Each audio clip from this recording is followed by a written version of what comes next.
నమస్కారం, వార్తలకు స్వాగతం. ముందుగా ముఖ్యాంశాలు. వారాహి విజయభేరి సభలో పాల్గొన్న పవన్ కళ్యాణ్, సీఎం జగన్ పై పలు విమర్శలు. MP Laxman press meet, TRS Congress పార్టీలపై ఫైర్.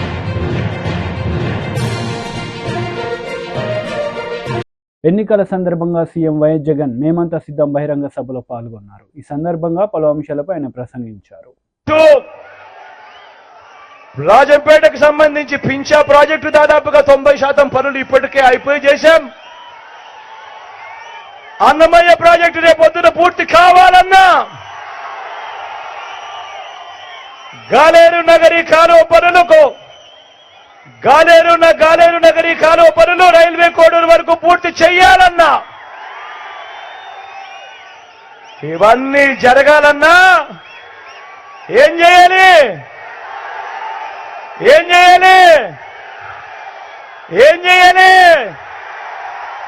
ఇవన్నీ జరగాలంటే ఏం చేయాలి?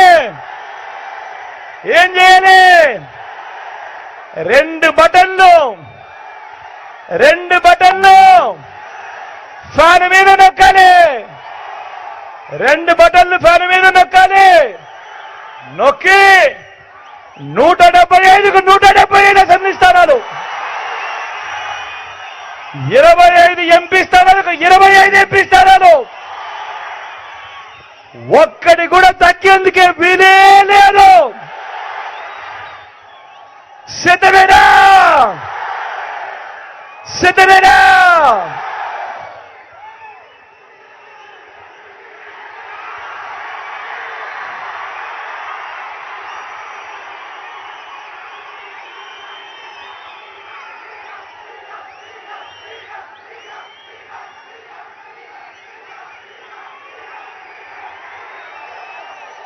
ఇక్కడో అక్కడో ఎక్కడో మన గుర్తు తెలియని వాళ్ళు ఎవరైనా ఉంటే,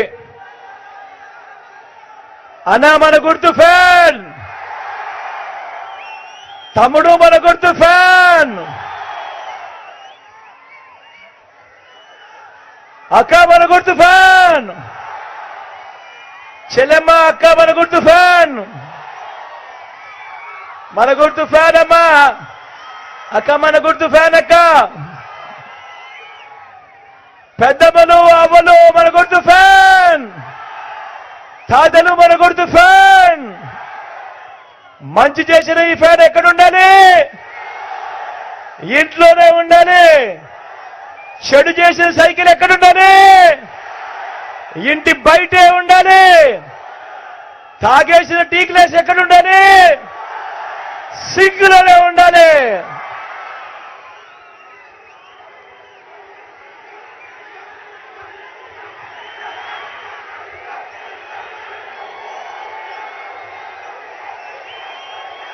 ఈ విషయాలన్నీ మీ అందరికీ కూడా చెబుతూ ఇంకో గొప్ప విషయం కూడా చెప్పాలి. అన్నమయ్య ఇదే రాజంపేటలో మన గగిరెడ్డి అన్న కాలేజ్,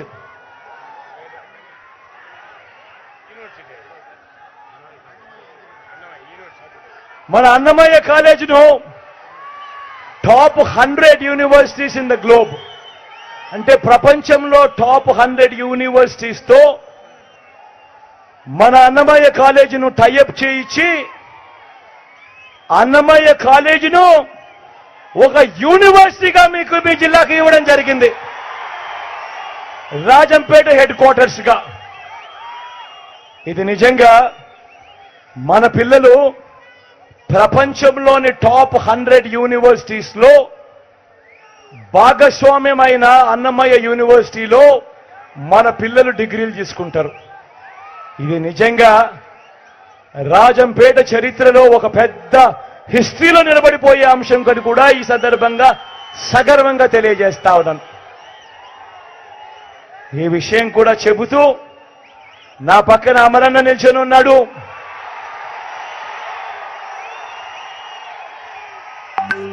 మంచివాడు, సౌమ్యుడు.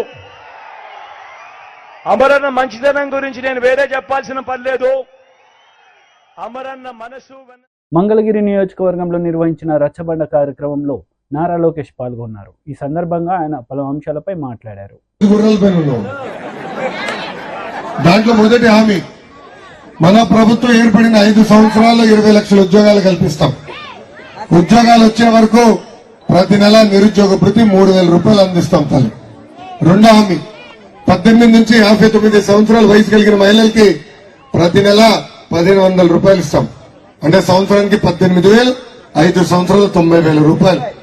మూడో హామీ, బాబు గారు ముఖ్యమంత్రి ఉన్నప్పుడు గ్యాస్ ధర 400 రూపాయలు, ఇప్పుడు అదే గ్యాస్ ధర 1,200 రూపాయలు పెరిగింది. అందుకే తెలుగింటి ఆడపడుచులు ఆదుకునేదానికి ప్రతి కుటుంబానికి ప్రతి ఏడా ఉచితంగా 3 గ్యాస్ సిలిండర్లు మన ప్రభుత్వం అందిస్తుంది. నాలుగో హామీ, ప్రతి రైతుకి ఆర్థిక సాయం కింద 20,000 రూపాయలు అందిస్తాం. ఐదో హామీ, ఇంట్లో చదువుకున్న పిల్లలుంటే ఎంతమంది పిల్లలుంటే అంతమంది పిల్లలకి వాళ్ళ తల్లి తండ్రుల అకౌంట్ లో ప్రతి ఏడా 15,000 రూపాయలు వేస్తాం తల్లి. అంటే ఒకరుంటే 15,000, ఇద్దరుంటే 30,000, ముగ్గురుంటే ఎంతమ్మా? డ్వాక్రా సంఘాలు ఉన్నారు, లెక్కలు బాగేస్తారు. చెప్పండి, 45,000 రూపాయలు మీ అకౌంట్ లో జమ చేస్తాం. ఇంకా ఆరో హామీ ఏంటమ్మా? తెలుగింటి ఆడపడుచులు ఆర్టీసీ బస్సులో ఉచితంగా ప్రయాణించే హక్కు కూడా మన ప్రభుత్వం కల్పించబోతుంది. ఇట్లా 6 హామీలతో బాబు సూపర్ 6 రూపొందించాము. అమ్మా, జగన్మోహన్ రెడ్డి గారికి సవ రాజకీయాలంటే బాగా ఇష్టం తల్లి. 2014లో తండ్రి సమ వాడుకున్నారు. 2019లో సొంత బాబాయిని చంపేసి బాబాయ్ సమ వాడుకున్నారు. ఇప్పుడు 2024 వచ్చింది, ఆయన ఆలోచిస్తున్నారు ఎవరు సమ వాడదారా అని. అమ్మా, వృద్ధుల సవాలు వాడుకుంటున్నారు. ఆయన తెలుసు 1వ తారీఖు వస్తుందని, పెన్షన్ ఇవ్వాలని తెలుసు, కావాలని వాలంటీర్ల చేత ప్రచారం చేపించారు. అది తెలుసుకుని ఎలక్షన్ కమిషన్ ఏకంగా వాళ్ళని దూరంగా పెట్టారు కార్యక్రమాలకి. 1వ తారీఖు వచ్చింది, పెన్షన్ ఇవ్వాలి, కేవలం 10% నిధులే సచివాలయం పంపించారు. వృద్ధులందరూ క్యూ కట్టారు సచివాలయం ముందల, కానీ డబ్బులు ఇవ్వలా. మొదటి రోజు ఎండ దెబ్బలకి మొదటి రోజు 32 మంది వృద్ధులు చనిపోయారమ్మా. అందుకే వృద్ధులకి నేను హామీ ఇస్తున్నా, మన ప్రభుత్వ అధికారంలోకి వచ్చిన వెంటనే 3,000 రూపాయల పెన్షన్ ని 4,000 రూపాయలు చేసే బాధ్యత మేము తీసుకుంటాం. వాలంటీర్ వ్యవస్థ కొనసాగిస్తాం. కేవలం పెన్షన్ కాదు, ఇతర సంక్షేమ కార్యక్రమాలు నేరుగా మీ గడపకు అందించే బాధ్యత కూడా మేము తీసుకుంటాం. తల్లి, ఎన్ని సాధించాలంటే మీరేం చేయాలి తల్లి? ఏం చేయాలి తల్లి? మనకి 2 ఓట్లు ఉంటాయి. మొదటి ఓటు ఎంపీ గారికి, రెండో ఓటు ఎమ్మెల్యే అభ్యర్థికి. ఎంపీ అభ్యర్థి గారి గురించి కూడా ఒక 2 మాటలు చెప్పాలి. తెలుగుదేశం, జనసేన, భారతీయ జనతా పార్టీ బలపరిచిన ఎంపీ అభ్యర్థి పెమ్మసాని చంద్రశేఖర్ గారు. ఆయన ఒక పారిశ్రామికవేత్త. 2014లో నర్సరావుపేట ఎంపీగా పోటీ చేయాలని వచ్చినప్పుడు కొన్ని కారణాల వల్ల టికెట్ ఇవ్వాల. ఆయన తిరిగి వెళ్లి 5 కంపెనీలు స్థాపించాడు, అద్భుతంగా సక్సెస్ అయ్యాడు. దర్జాగా బతకెళ్లిన వ్యక్తి. కరెక్ట్ గా సంవత్సరం క్రితం మళ్ళీ వచ్చారు. నేను ప్రత్యక్ష రాజకీయాలకు రావాలనుకుంటున్నాను. ఆయన చెప్పా, ఈ ఎండలు మీరు తట్టుకోలేరని, ఈ దుమ్ము ధూళి మీ వల్ల అవదని. లేదు, నా ఆలోచనలు నేను నా కంపెనీ కోసం వాడా. BJP MP Laxman press meet నిర్వహించారు. ఈ సందర్భంగా ఇరు పార్టీలపై ఆయన మండిపడ్డారు. ఈ రకంగా సనాతన ధర్మాన్ని కించపరిచినవి కాదు. ఈ శామ్ పిట్రో ఏ స్థాయికి ఇంకా దిగజాడి మాట్లాడాడంటే, రాజ్యాంగం నిర్మాణంలో బాబాసాహెబ్ అంబేద్కర్ గారి యొక్క సహకారం కంటే, కాంట్రిబ్యూషన్ కంటే నెహ్రూ గారిది గొప్పదని, నెహ్రూ గారిది ఎక్కువ పాత్ర ఉందని చెప్పి అంబేద్కర్ గారిని అవమానపరిచే విధంగా వ్యాఖ్యానిస్తే కాంగ్రెస్ పార్టీ చోద్యం చూస్తున్నదంటే ఇది కాంగ్రెస్ యొక్క రహస్య ఎజెండాలో భాగం కాదా? దానికి అనుగుణంగానే అంబేద్కర్ గారు పోటీ చేస్తే కాంగ్రెస్ ఓడించిన చరిత్ర, అంబేద్కర్ గారి చిత్రపటాన్ని పార్లమెంట్ సెంట్రల్ హాల్లో వారు పెట్టకపోవడము, భారత రత్న ఇవ్వకపోవడము, ఇవన్నీ దేనికి సంకేతం? పిట్రోడ వ్యాఖ్యలకు మీ యొక్క పనితీరుకు అద్దం పడుతూ ఉన్నది. అంటే అంబేద్కర్ గారి కంటే నెహ్రూ కాంట్రిబ్యూషనే ఈ రాజ్యాంగ నిర్మాణంలో ఎక్కువగా ఉందని. అందుకనే ఈ యొక్క అంబేద్కర్ గారి యొక్క మేధస్సు తెలివితేటల ముందు నెహ్రూ మరి సరిపడనే ఒక దుగ్ధతతోనే కాంగ్రెస్ పార్టీ ఆనాడు బాబాసాహెబ్ అంబేద్కర్ ఎన్నికల్లో ఓడించింది. ఆనాడు డాక్టర్ శ్యామాప్రసాద్ ముఖర్జీ అదే అంబేద్కర్ గారిని పశ్చిమ బెంగాల్ నుంచి గెలిపించడానికి బాధ్యత తీసుకున్న ఆనాడు భారతీయ జనసంఘ నాయకుడు డాక్టర్ శ్యామాప్రసాద్ ముఖర్జీ. కాబట్టి ఇలాంటి అనేకమైన అంశాలు, పుల్వామా లాంటి దాడులు ఈ సహజంగానే జరుగుతూ ఉంటాయి. దాని గురించి పెద్దగా ఆలోచన చేయాల్సింది ఏంటంటూ పిట్రోడా గారి వ్యాఖ్యలు. ఎప్పటికప్పుడు ఇటువంటి సంఘటనలు జరుగుతూనే ఉంటాయి ప్రపంచంలో. వాట్ ఈజ్ న్యూ అన్నట్టు మాట్లాడతాడు.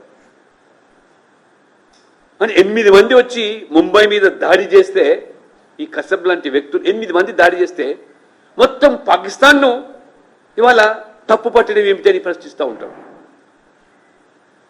ఎవరో 8 మంది చేస్తే దానికి పాకిస్తాన్ ముడిపెట్టి మొత్తం పాకిస్తాన్ నిందించడం ఎంతవరకు సబబని ప్రశ్నిస్తూ ఉన్నాడంటే వీరి రాజకీయం ఏ స్థాయిదో. రేవంత్ రెడ్డి గారు, నువ్వు కొత్తగా కాంగ్రెస్ పార్టీలో చేరు. కాంగ్రెస్ యొక్క చరిత్ర, కాంగ్రెస్ యొక్క రహస్య ఎజెండా తెలుసుకొని మునిగితే బాగుంటుంది, లేకపోతే పుట్టి మునిగిపోతుంది వాళ్ళు. అందుకనే అనేక సందర్భాల్లో కాంగ్రెస్ నాయకులు సర్జికల్ స్ట్రైక్స్ గురించి, ఎయిర్ స్ట్రైక్స్ గురించి, మన సేనలను కించపరిచే విధంగా, అవమానపరిచే విధంగా ఏ రకంగా మాట్లాడారో మీరు చూస్తూ ఉన్నారు. ఈరోజు పాకిస్తాన్ రాహుల్ గాంధీకి ఇవాళ మద్దతుగా నిలబడుతున్నది, రాహుల్ గాంధీ కొనియాడుతున్నట్టే దీన్ని బట్టి ఆలోచన చేసుకోవాలి. అంటే మీకు పాకిస్తాన్ మీద ఉన్న ప్రేమ జన్మభూమి అయినటువంటి దేశం పట్ల లేదనేది ఇది రూఢి అవుతుంది.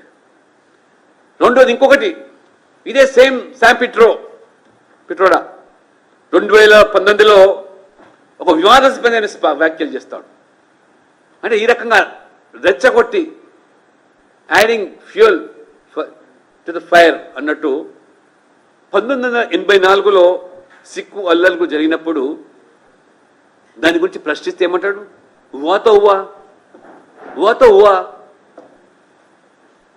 అయిందేమో, జరిగిందేమో, అయితే ఏంది అంటే మొత్తం ఆ సిక్కు సమాజానికి క్షమాపణలు చెప్పి ఆ జరిగినటువంటి ఆ జినోసైడ్ ఏదైతే ఉందో. వైఎస్ఆర్సీపీ మహిళా విభాగం రాష్ట్ర అధ్యక్షురాలు పోతుల సునీత మీడియా సమావేశం నిర్వహించారు. ఈ సందర్భంగా టీడీపీ నేతలపై ఆమె మండిపడ్డారు. రాష్ట్రంలో ప్రశాంతంగా ప్రచారం జరుగుతున్నటువంటి సందర్భంలో దాడులు జరిపిస్తున్నాడంటే ఆయన డైరెక్షన్ లోనే ఈ రోజు దాడులు జరుగుతున్నాయి రాష్ట్రంలో.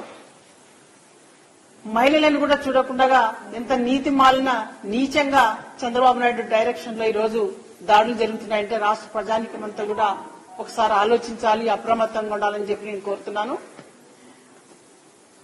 మొన్న తానేటి వనిత పైన హత్యా ప్రయత్నం జరిగింది. మరి నిన్నటికి నిన్న మాచెర్ల పల్నాడు ప్రాంతం అంటేనే ఎంతో ప్రశాంతంగా, మరి మాచెర్ల నియోజకవర్గం ప్రజానికాన్నంతా కూడా ప్రశాంతంగా ఉంచుతూ, మరి పిన్నెల్లి రామకృష్ణారెడ్డి అన్న ఒక సీనియర్ వైసీపీ నేత, ఓటమెరగని నాయకుడు, ఎదురులేని నాయకుడు, మరి తన సతీమణి రమాదేవి నిన్న కొంతమంది మహిళా నేతలతో ప్రచారం చేస్తుంటే టీడీపీ పచ్చమూకలందరూ కూడా గూండాల్లాగా వ్యవహరిస్తూ చంద్రబాబు నాయుడు డైరెక్షన్ లో జూలకంటి బ్రహ్మారెడ్డి ని ఉసికొలిపి నిన్న ఆమె పైన, మహిళా నాయకులపైన దాడి చేయడం చాలా నీచమైనటువంటి సంస్కృతి. చంద్రబాబు నాయుడు మహిళల్ని అడ్డు పెట్టుకుంటారా మీరు మీ రాజకీయాలకి? ప్రజాక్షేత్రంలో గెలవలేక, ప్రజాస్వామ్య పద్ధతుల్లో ఎన్నికలు చేయలేక ఎంత దుర్మార్గానికి ఒడిగట్టి మీరు ఈ రోజు మహిళలను కూడా చూడకుండా ఈ రోజు దాడి చేస్తున్నారంటే చాలా సిగ్గుమాలిన తనము. మరి ఏదైతే మీరు నిన్న మహిళల పైన కర్రలతోనా సీసాలతోనా దాడి చేసి వాళ్ళ తలలు పగలగొట్టి రక్తం చూశారు, మహిళల రక్తం చూశారు, ఖచ్చితంగా వాళ్ళు కన్నెర్ర చేస్తే మీ ఓటమి తప్పదు. చిత్తుగా ఓడించేది మిమ్మల్ని రాష్ట్రంలో మహిళామ తల్లులు అనేది చంద్రబాబు నాయుడు గుర్తుపెట్టుకోవాలా. ఎందుకు మాట్లాడుతున్నానంటే చంద్రబాబు నాయుడు నేపథ్యం ఏనాడు కూడా మహిళల్ని గౌరవించింది కానీ లేదు, వాళ్ళని అభివృద్ధి పరిచింది కానీ లేదు. మోసం చేసిన నైజమే చంద్రబాబు నాయుడు కాబట్టి, మహిళలంటే చంద్రబాబు నాయుడుకి లెక్కలేదు కాబట్టి మహిళా నేతలపైన, మహిళా అభ్యర్థులపైన, ప్రశాంతంగా ప్రచారం చేస్తున్నటువంటి మహిళలపైన దాడులు చేయించడం చాలా నీతిమాలిన చర్య. చంద్రబాబు నాయుడు, మీకు వయసు అయింది కానీ మీకు బుద్ధి లేదు కొంచెం కూడా. మీకు నిజంగా పిచ్చి పట్టింది. ఏది పడితే అది మాట్లాడడం, ఎట్లా పడితే అట్లా అరవడం రాష్ట్రంలో చూస్తున్నారు ప్రజలు. నీ మేనిఫెస్టో కూడా బోగస్ మేనిఫెస్టో. అది నిన్న ఆంధ్ర రాష్ట్ర ప్రజలందరికీ కూడా విజ్ఞప్తి చేస్తున్నాను, ఆ బోగస్ మేనిఫెస్టో నమ్మొద్దండి. గోబెల్స్ ప్రచారం అది. చంద్రబాబు నాయుడు అన్ని కూడా ముందు నుంచి గోబెల్స్ ప్రచారమే. ఏదో ఒక దుష్ప్రచారాలు చేసి పచ్చ మీడియాను అడ్డం పెట్టుకుని రాజకీయాలకు రావాలని చూస్తున్నాడు తప్పితే ప్రజాక్షేత్రంలో వాళ్ళకి ప్రజల దగ్గర ఎలాంటి గౌరవం గాని, ప్రజల దగ్గర ఎలాంటి భరోసా లేదు చంద్రబాబు నాయుడుకి. కాబట్టి ఈ రోజు భయపడి ఓటమి భయం పట్టుకొని ఓడిపోతున్నానని తెలిసే ఈ రోజు ప్రజాక్షేత్రంలో విలువ లేకనే ఈ రోజు చంద్రబాబు నాయుడు ఇలాంటి దాడులు చేపిస్తున్న వాళ్ళ పార్టీ నాయకులతోనా కూటమితోనా. ఇది మంచి పద్ధతి కాదు చంద్రబాబు నాయుడు. మీకు ఏదైనా ప్రజాస్వామ్య పద్ధతుల్లోనే ఎన్నుకోవాలి తప్పితే ఇలా భయపెట్టి నయాన భయాన రాజకీయాలు చేసి గెలవాలంటే ప్రజలు సిద్ధంగా లేరు. ఎందుకంటే జగనన్న ప్రభుత్వంలో దేశానికే ఈ రోజు జగనన్న ఆదర్శంగా నిలబడ్డారు. అనేక సంస్కరణలు తీసుకొచ్చారు. పేద ప్రజానికంతని కూడా ఈ రోజు అభివృద్ధి పథంలో నడిపిస్తున్నాడు. ఈ రోజు విద్య, వైద్య, వ్యవసాయ రంగాల్లో దేశానికి ఆదర్శం జగనన్న. ఈ రోజు నిజంగా ఈ రోజు ఎంతమంది విద్యార్థులు ఈ రోజు ఈ రాష్ట్రంలో పేద విద్యార్థులంతా చదువుకొని ఉన్నత స్థాయికి పోవాలని చెప్పి ఈ రోజు విద్యా విధానంలో ఎన్నో విప్లవాత్మక మార్పులు తీసుకొస్తే అవి కూడా ఓర్చుకోలేక చంద్రబాబు నాయుడు ఎంత దుష్ప్రచారాలు చేస్తున్నారంటే మరి ఏదో ఒకటి ప్రజల్లో అబద్దాలు సృష్టించి ప్రజల దగ్గర ఓట్లు వేయించుకోవాలనేదే చంద్రబాబు నాయుడు నైజం. మరి మహిళామ తల్లులపైన కూడా ఈ రోజు ఇంత దుర్మార్గంగా మహిళలు, ఎందుకంటే ఈ రోజు జగనన్న ప్రభుత్వంలో మహిళలే మహారాణులు, మహిళలకు అగ్రతాంబాలు ఇచ్చినటువంటి నాయకుడు జగన్మోహన్ రెడ్డి గారు. దేశానికే ఈ రోజు ఆదర్శం. చంద్రబాబు నాయుడు ప్రభుత్వంలో ఒక నినాదంగానే పనిచేశాడు కానీ ఏ రోజు కూడా ఒక విధానంతో మహిళలకు పనిచేయలేదు చంద్రబాబు నాయుడు. ఈ రోజు జగనన్న ఒక విధానంతో మహిళలకి మరి వాళ్ళ ఆర్థికాభివృద్ధి కోసం వాళ్ళని రాజకీయంగా కూడా ఎన్నో పదవులు ఇచ్చి మహిళల్ని అందలం ఎక్కించినటువంటి ముఖ్యమంత్రి జగనన్న. మరి ప్రతి గ్రామంలో మహిళలందరూ కూడా ఎంతో అభివృద్ధి చెందారు. వాళ్ళందరూ కూడా ఈ రోజు ఓట్లు వేయడానికి జగనన్నకి మద్దతు పలకడానికి సిద్ధమైపోయారు. మరి రేపు మే 13న మహిళా వారాహి విజయబేరి బహిరంగ సభలో జనసేన అధినేత పవన్ కళ్యాణ్ పాల్గొన్నారు. ఈ సందర్భంగా ప్రజలను ఉద్దేశించి ఆయన మాట్లాడారు. ఒక స్కిల్ సెట్ సరిపోదు, ఒక నైపుణ్యం సరిపోదు, 4-5 నైపుణ్యాలు కావాలి, 4-5 స్కిల్ సెట్స్ కావాలి. ఎవడు నేర్పిస్తాడు అవన్నీ? ప్రభుత్వం బాధ్యత తీసుకోవాలి. ఆ బాధ్యత, అందుకే నేను మీకు మాటిస్తున్నాను యువతకి, మీకోసం దశాబ్దం అన్ని వదిలి పెంచిన నాయకులు బూతులు తిడుతుంటే నేను భరిస్తా ఉన్నా. దేనికోసం భరిస్తాను? మీకోసం భరిస్తాను, మీ భవిష్యత్తు కోసం. నేను మీకు మాటిస్తున్నా, నేను మీకోసం మాటిస్తున్నా, మీ భవిష్యత్తు కోసం అహిర్నిశలు ఒళ్ళుంచి నేను పనిచేస్తాను మీకోసం. మీ భవిష్యత్తు కోసం అసెంబ్లీలో మీ గళం వినిపిస్తాను. రోడ్డు మీద చిన్న చిత్తు పేపర్లో నలిగిపోయి పొట్లం విసిరేస్తే దాన్ని పట్టుకొని నేను మాట్లాడతాను. జనవాణి కార్యక్రమం ఎలా వచ్చింది? ముఖ్యమంత్రి రోడ్లు విస్తరణకి, ఇంటి విస్తరణకి రోడ్లు వెడల్పు చేస్తే ఉన్న ఇల్లు కూలగొడితే ఒక ఆడబిడ్డ వచ్చి, ఒక చెల్లి వచ్చి, అన్న నాకు ఇల్లు కొట్టి, వాలంటీర్ని అన్నా,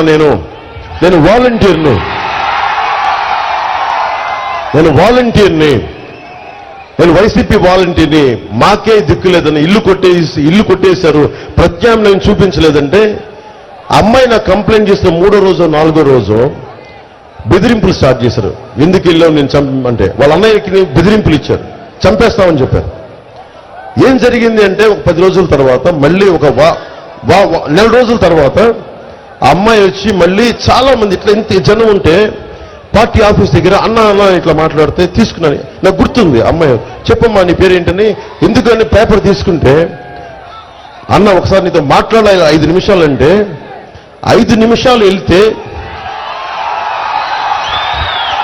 దీనివల్ల నీకేం ఆనందం వస్తుంది?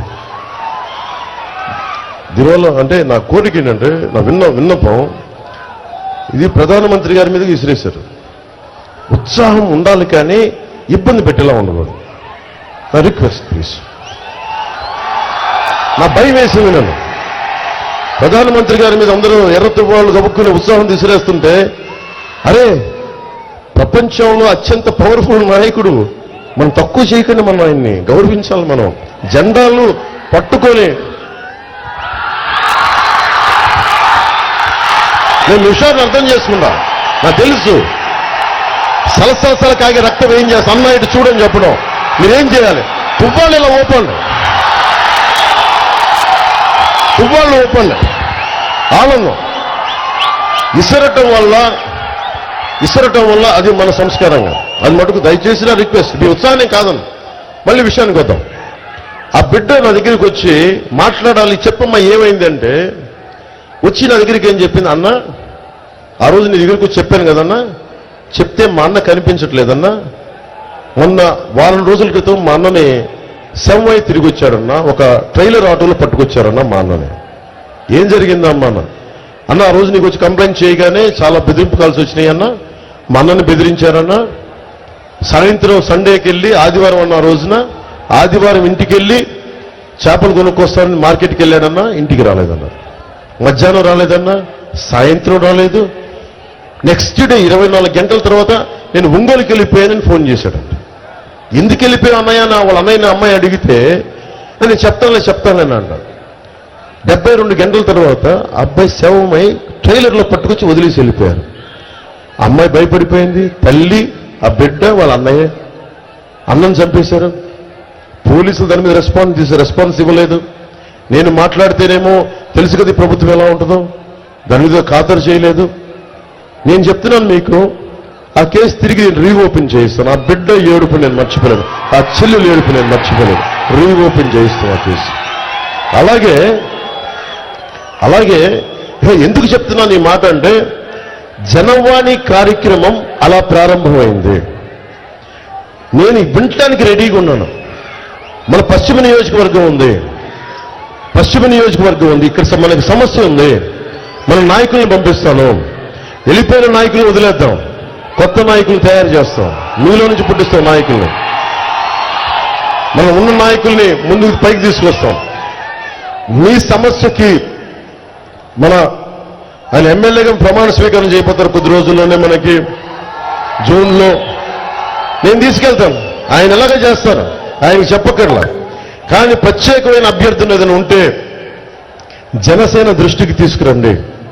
మీరు హిందువుల, ముస్లింల, క్రిస్టియన్నా, ఏ కులం, బీసీ, ఎస్టీ, కాపు, మీరు ఏ కులమైనా కానివ్వండి, మీకు అన్యాయం జరిగింది, నాకు ఇది కావాలి, ఈ సమస్య ఉంది అని మా దృష్టికి తీసుకురండి. భారతీయ జనతా పార్టీ నాయకుల దృష్టికి తీసుకెళ్ళండి, తెలుగుదేశం నాయకుల దృష్టికి తీసుకెళ్ళండి. మేము వచ్చి మీకు నిర్విరామంగా, నిస్వార్థంగా పనిచేయడానికి సిద్ధపడి ఈ రోజున వారాహి మీద మనకి వారాహి తల్లి ఆశీస్సులతో మీ ఎదుటిగా నిలబడి మేము మాట్లాడుతున్నాం, మీకు మాటిస్తున్నాం. అలాగే యువతకి ఫీజు రీయింబర్స్మెంట్ చేయాల 2,300 కోట్ల రూపాయలు. డబ్బు ఎలా వేస్ట్ అవుద్ది చెప్పండి, డబ్బు ఎలా వేస్ట్ అవుద్ది? 2,000 గొంతు పోతుంది, అరవకండి, గొంతు పోతుంది. 2,300 కోట్ల రూపాయలు రంగులు వేసేందుకు 1,300 కోట్లు గవర్నమెంట్ భవనాలకి. మీరందరూ యువత కదా, మీరు ఆలోచించండి. ఎప్పుడన్నా కేంద్ర భవనాలకి పార్టీ మారినప్పుడల్లా కేంద్ర భవనాలకి దశాబ్దంగా భారతీయ జనతా పార్టీ దేశాన్ని నడుపుతోంది. ఎప్పుడన్నా సరే ప్రభుత్వ భవనాలకి భారతీయ జనతా పార్టీ రంగు వేయడం మీరు చూశారు? ఉన్నది కదా. అలాగే రాష్ట్ర ప్రభుత్వానికి ప్రభుత్వ భవనాలు కదా, ఆంధ్రప్రదేశ్ ప్రభుత్వ భవనాలకి వైసీపీ రంగులేంటి? వార్తలు ముగించే ముందు ముఖ్యాంశాలు మరోసారి. వారాహి విజయభేరి సభలో పాల్గొన్న పవన్ కళ్యాణ్, సీఎం జగన్పై పలు విమర్శలు. MP Laxman press meet, BRS Congress పార్టీలపై ఫైర్. ఈ వార్తలు ఇంతటితో సమాప్తం. తిరిగి ప్రసారమయ్యే వార్తల్లో మళ్ళీ కలుద్దాం. అంతవరకు సెలవు, నమస్తే.